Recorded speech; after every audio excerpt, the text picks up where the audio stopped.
Assalamualaikum warahmatullahi wabarakatuh.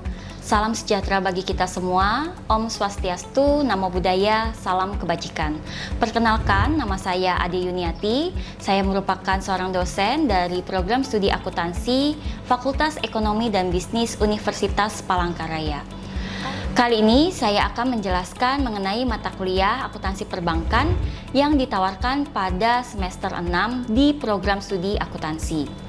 Mata kuliah ini memiliki bobot 3 SKS, yang mana mahasiswa hanya dapat mengambil mata kuliah ini jika telah menempuh mata kuliah bank dan lembaga keuangan lainnya sebagai mata kuliah prasyarat. Mata kuliah ini bertujuan untuk memberikan pemahaman dan wawasan tentang konsep dasar akuntansi dan perlakuan akuntansi yang sesuai dengan standar akuntansi keuangan dan ketentuan perbankan yang relevan terkait dengan surat berharga, kredit, transaksi derivatif, transaksi ekspor-impor, dana pihak ketiga, transaksi antar bank termasuk transaksi dengan Bank Indonesia, penyertaan, aset tetap, ekuitas, dan transaksi jasa perbankan lainnya.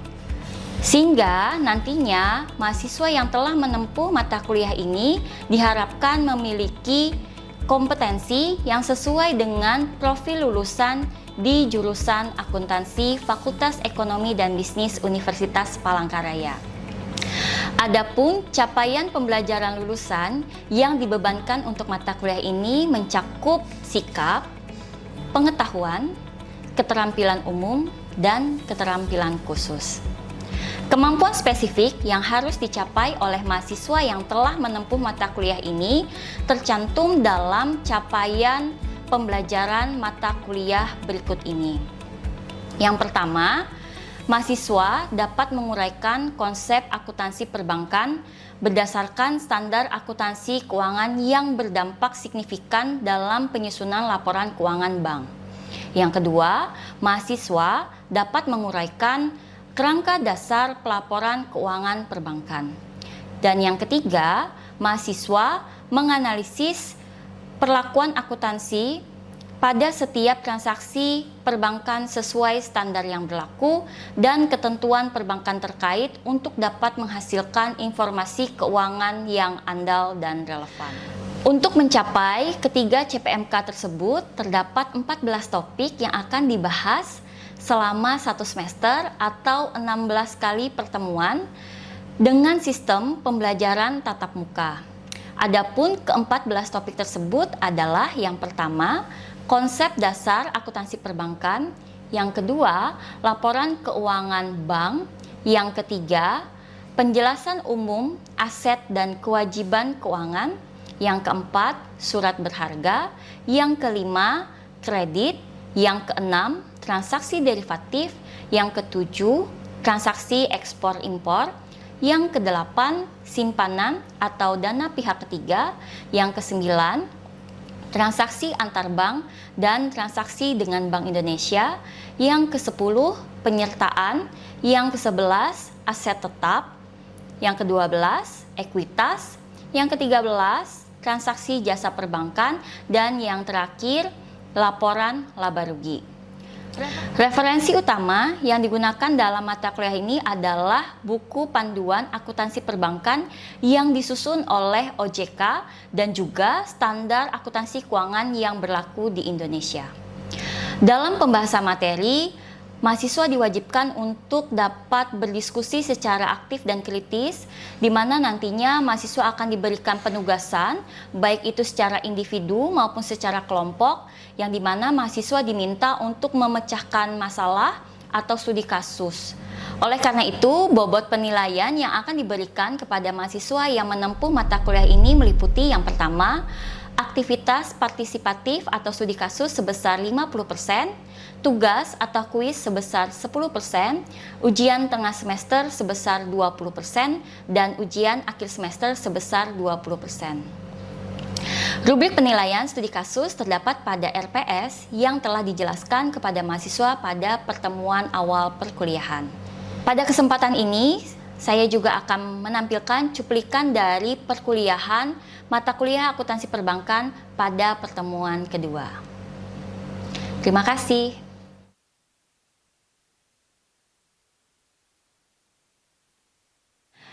Oke, selamat siang semuanya.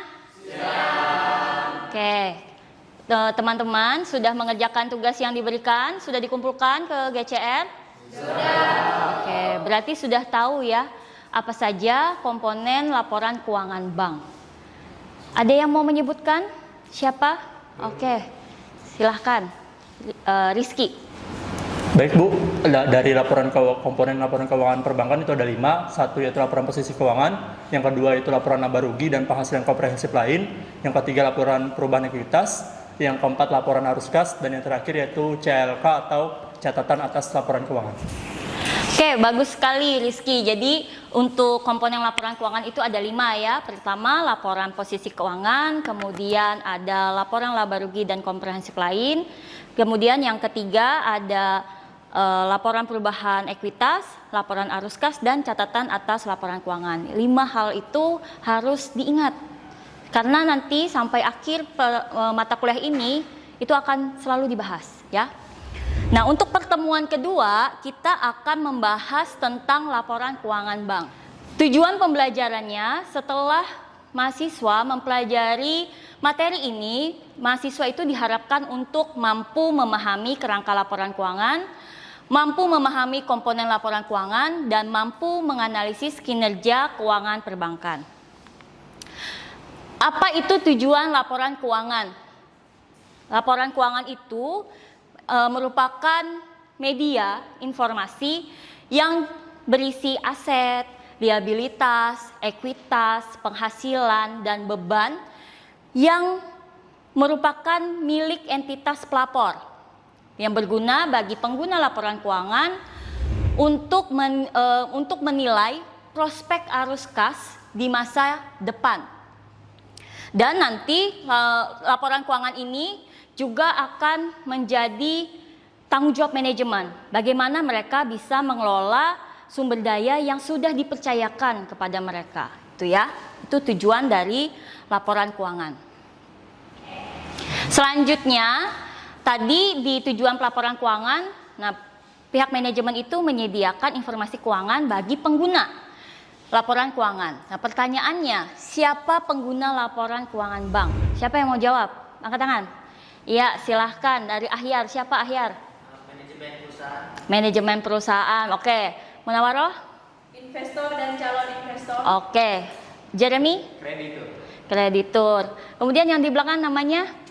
Randi, silakan Randi. Pemerintah. Kemudian siapa lagi tadi? Lili? Nasabah. Oke, tadi itu adalah contoh-contoh dari pengguna laporan keuangan bank. Jadi manajemen perusahaan, investor dan calon investor, kemudian kreditur juga bisa ya, dan lembaga keuangan lain.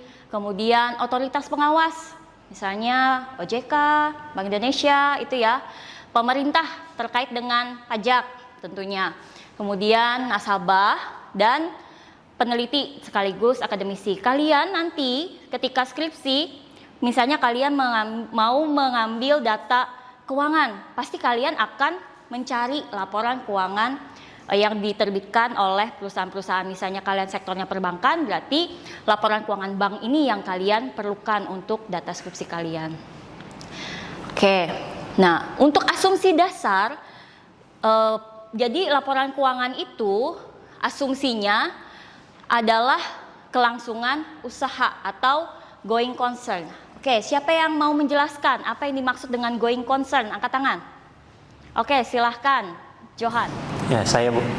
Jadi untuk going concern itu kalau menurut saya pribadi asumsi yang mengusung keberlangsungan usaha itu terus beroperasi di masa mendatang. Oke, jadi kalau untuk going concern seperti yang sudah dijelaskan oleh Johan tadi betul ya. Jadi perusahaan itu diasumsikan jika tidak ada tanda-tanda bahwa dia akan dilikuidasi, berarti artinya perusahaan itu akan terus beroperasi pada jangka waktu yang panjang gitu ya. Nah, kalau misalnya ada kondisi ketika asumsi kelangsungan usaha itu tidak bisa digunakan lagi, maka perusahaan itu harus mengungkapkan basis yang digunakan dalam laporan keuangannya. Jadi kalau misalnya sudah tidak going concern lagi, harus disampaikan pada laporan keuangannya. Nah, untuk entitas pelapor ini ada bank, kalau dia tidak memiliki entitas anak, tapi kalau misalnya dia punya entitas anak, maka entitas pelapornya adalah grup bank. Nah, karakteristik kualitatif yang terada di dalam laporan keuangan, agar informasi laporan keuangan itu berguna, bermanfaat, maka harus memenuhi dua karakteristik kualitatif. Yang pertama, karakteristik fundamental, di mana dalam karakteristik fundamental itu ada relevansi dan representasi yang tepat. Nah, yang kedua ada karakteristik peningkat. Nah, karakteristik peningkatnya ini berupa keterbandingan, keterverifikasian, ketepatwaktuan, dan keterpahaman.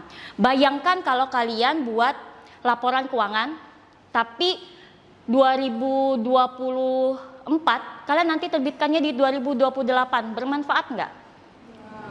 Enggak. Atau di tahun 2025 ini ada perusahaan yang baru menerbitkan laporan keuangan tahun 2022. Berguna enggak? Karena apa, sudah terlalu jauh ya waktunya. Nah, sedangkan perusahaan itu memang betul tidak mungkin perusahaan itu 31 Desember langsung publish 31 Desember kan enggak, karena ada proses audit ya. Tapi tidak boleh terlalu jauh gitu, karena kebermanfaatannya itu yang harus diperhatikan.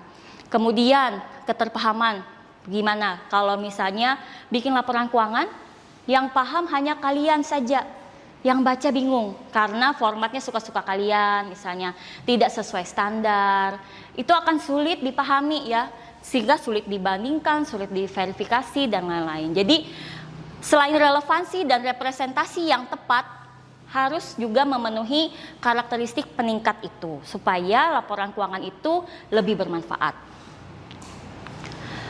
Nah, ini tadi yang sudah kita bahas di awal, bahwa komponen laporan keuangan terdiri dari laporan posisi keuangan, laporan laba rugi dan penghasilan komprehensif lain, kemudian laporan perubahan ekuitas, laporan arus kas, dan catatan atas laporan keuangan. Oke, selanjutnya ini adalah contoh laporan keuangan Bank BCA tahun 2024. Jadi yang tahun 2024 itu untuk BCA sudah terbit ya. Kita lihat dulu di websitenya. Oke, jadi ini adalah website dari Bank BCA. Di Bank BCA ini pada websitenya itu disajikan laporan keuangan yang sifatnya bulanan, triwulan, dan diaudit. Jadi nanti tinggal kalian klik di sini ya. Terlihat di layar dari Oke. Jadi nanti dilihat di sini kalau untuk bulanan dan triwulan ini namanya laporan keuangan. Ya, betul, interim. Nah, kalau untuk laporan tahunannya itu yang sudah diaudit. Jadi kalau untuk perusahaan perbankan, mereka itu kalau mau menyampaikan laporan keuangan harus yang sudah diaudit di laporan tahunannya ini. Nah, kemudian kita lihat ya yang diaudit. Ini adalah laporan keuangan BCA yang sudah di-download tadi ya. Nah, di dalam laporan keuangan BCA ini diawali dengan surat pernyataan terkait dengan tanggung jawab atas laporan keuangan konsolidasian. Kemudian kita mau tahu ini diaudit oleh siapa? Lihatnya di mana? Di awal sini nanti kita lihat ada ini kan laporan auditor independennya. Ini berarti KP apa yang mengaudit? PwC. Iya, betul. Jadi PwC yang mengaudit untuk BCA ini. Nanti setelah laporan auditnya ini, kalau kita lihat opininya di mana? Di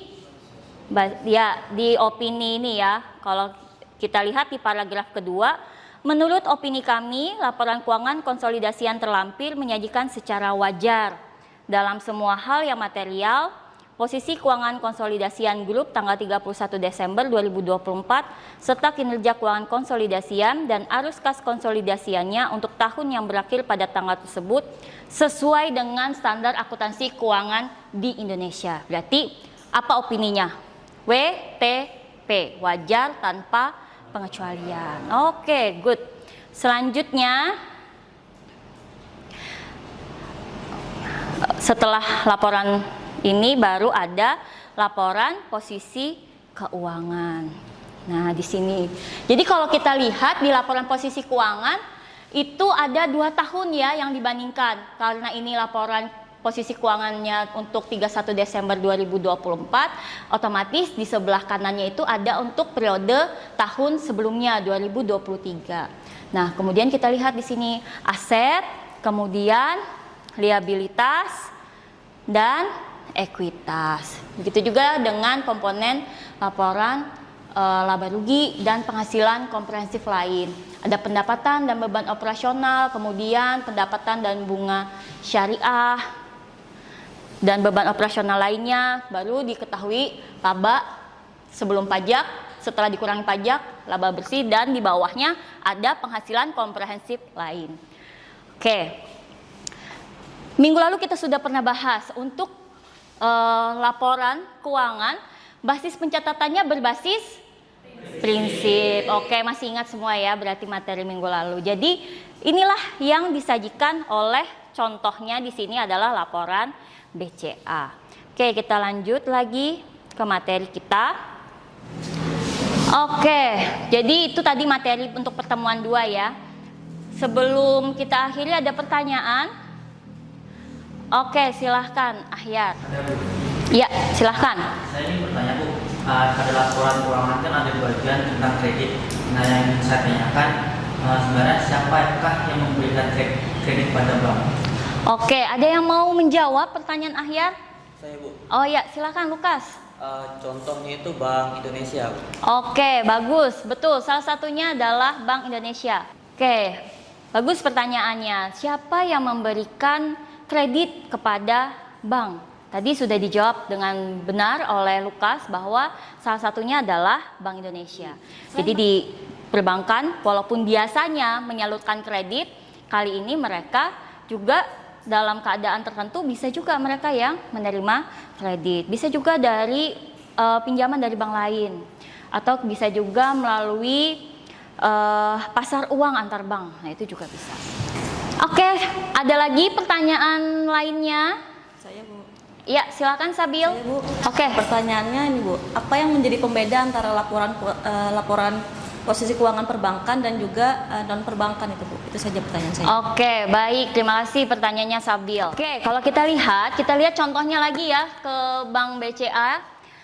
Nah, ini di laporan posisi keuangannya kalau kita lihat asetnya itu tidak dipisah antara aset lancar dan aset tidak lancar. Jadi langsung ditulis saja kas, kemudian giro pada Bank Indonesia, giro pada bank lain, penempatan pada Bank Indonesia, dan seterusnya. Jadi kalau misalnya kalian ingat perusahaan manufaktur, itu kan ada aset lancar, aset tidak lancar. Nah kalau di perbankan itu tidak dipisah seperti itu. Jadi dia salah satu perbedaannya itu. Kemudian selain itu, kalau kita lihat lagi di bagian liabilitasnya. Liabilitas ini kalau di perusahaan non perbankan atau di perusahaan manufaktur misalnya, itu kan ada liabilitas jangka panjang, liabilitas jangka pendek. Nah, perbankan itu tidak dipisah seperti itu. Jadi liabilitasnya langsung simpanan dari nasabah, dana simpanan syariah, simpanan dari bank-bank lain. Liabilitas keuangan yang diukur pada nilai wajar melalui laba rugi, utang, akseptasi dan lain-lain. Jadi kalau kita lihat itu perbedaannya antara yang perbankan dengan yang non perbankan. Ada yang masih belum paham? Sudah paham semua? Paham. Oke, bagus. Jadi nanti silahkan kalian coba download salah satu. Oke, kalau begitu kita tugas aja ya untuk minggu depan. Nah, tugasnya supaya kalian mendownload, memahami, dan mempelajarinya secara lebih mendalam, kita bentuk kelompok. Nanti masing-masing kelompok itu cari laporan keuangan bank, kecuali BCA. Kecuali BCA ya, karena BCA tadi sudah jadi contoh. Jadi kalian bisa menggunakan bank lain, misalnya Mandiri, BRI, BNI. Nah, silakan kalian cari, dan kalau bisa antar kelompok tidak boleh sama. Jadi nanti silakan didiskusikan. Jangan sampai ada yang sama satu kelompok dengan yang lain. Kemudian setelah kalian cari 4 tahun berturut-turut. Berarti kalau 4 tahun berturut-turut Kita ambil yang paling terkini, 2024, 23, 22 dan 21. Iya, jadi 4 tahun berturut-turut, kemudian nanti dianalisis rasio keuangannya. Nanti ada daftar lampiran untuk apa saja rasio keuangannya harus dianalisis. Kemudian nanti dibandingkan menggunakan time series dari waktu ke waktunya gimana. Nanti diinterpretasikan nilai rasio yang telah dihitung dan bandingkan dengan tolok ukur Bank Indonesia untuk menilai kinerja keuangan itu. Apakah bagus atau tidak, kalau misalnya ROA-nya sekian. Nanti kalian pelajari juga dari buku Taswan ya. Itu ada rumus-rumusnya juga di situ. Nah, ini ya rasio keuangan yang harus kalian hitung. Ada LDR, LAR, ROA, ROE, NPM, BOPO, CAR, DER, NPL bruto, dan NPL neto. Ada pertanyaan dulu untuk tugasnya, bisa dipahami? Oke.